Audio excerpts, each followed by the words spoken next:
নমস্কার বন্ধুরা, আমরা মটরশুঁটিটা এখন খুব সহজেই পাওয়া যায় আর খুব অল্প দাম কিন্তু।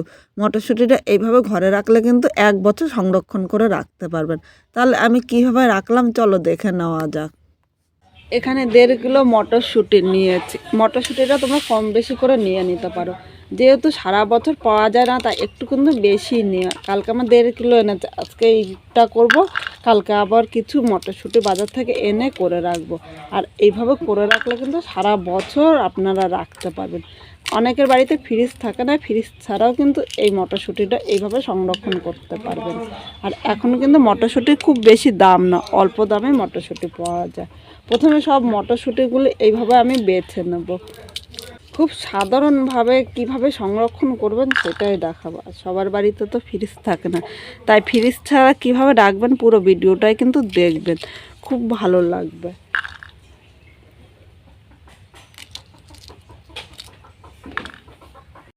বন্ধুরা এখানে দেখো সব মটরশুঁটিগুলো পরিষ্কার করে নিয়েছি আর এই খোসাগুলো আলাদা করে রেখে দিলাম। এবার মটরশুঁটিটা কিভাবে রাখবো চলো দেখে নেওয়া যাক।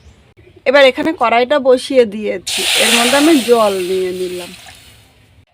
এখন এই জলের মধ্যে আমি বড় চামচের ১ চামচ চিনি নিয়েছি, অবশ্যই কিন্তু এই মিষ্টিটা দেবেন।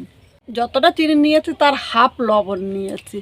এখন চিনি ও লবণটা এর সাথে নেড়ে চেড়ে মিশিয়ে নেব।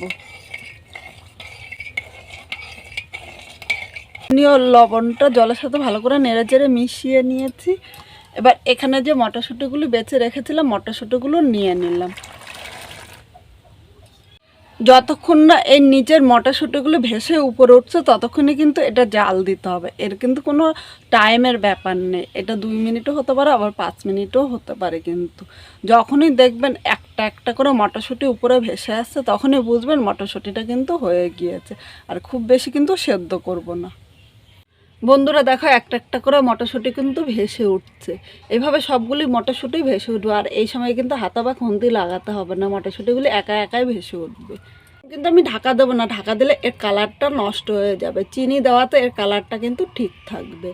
বন্ধুরা এখানে সব মটরশুঁটিগুলো কিন্তু ভেসে উঠেছে আর এখন কিন্তু আমি আর সেদ্ধ করব না। এবার মটরশুঁটিগুলো এইভাবে ছেঁকে জল ছাড়িয়ে আমি তুলে নিলাম।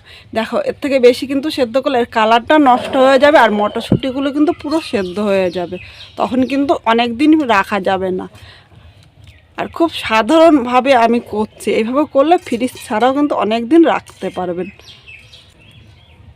এবার এখানে আগের থেকে আমি কলের জল নিয়ে নিয়েছিলাম আর এর সাথে আমি একটু বরফ নিয়ে নিলাম।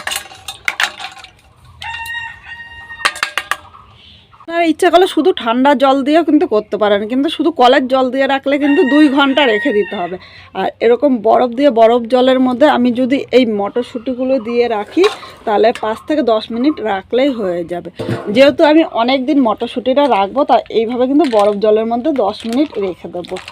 এইভাবে বরফ জলের মধ্যে মটরশুঁটিটা রাখলে এই মটরশুঁটির কালারগুলো কিন্তু নষ্ট হবে না, এই কালারটা সুন্দর থাকবে, এর জন্য বরফ জলের মধ্যে রাখা। আর খুব অল্প টাইমে রেখে দিতে পারবেন, আর এমনি জলে রাখলে কিন্তু অনেকটা টাইম বেশি লাগবে, সেক্ষেত্রে কিন্তু আমাদের সময়ও বেশি লাগবে।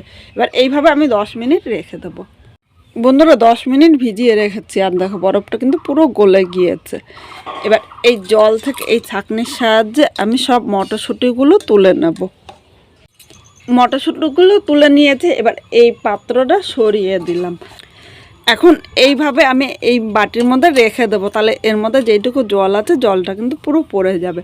আর পুরো জলটা কিন্তু পরিষ্কার করে নিতে হবে, এর গায়ে কিন্তু জল যাতে না থাকে সেদিকে লক্ষ্য রাখতে হবে।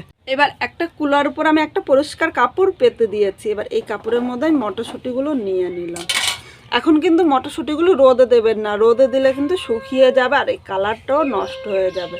এইভাবে পেতে নিলাম আর অন্য পাশের এই কাপড়টা দিয়ে এইভাবে গায়ে আমি একটু মুছে নেব। এইভাবে মুছে নিলে এর গায়ে যেটুকু জল আছে সেই জলটা কিন্তু আর থাকবে না। আপনারা এইভাবে মুছেও নিতে পারেন বা এইভাবে রেখে ২ ঘন্টা পাখার নিচে রেখে দিলে গাটা পুরো শুকিয়ে যাবে।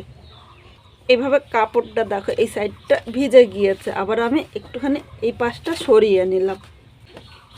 এবার এখানে আবার এগুলো এভাবে মুছে দেবো।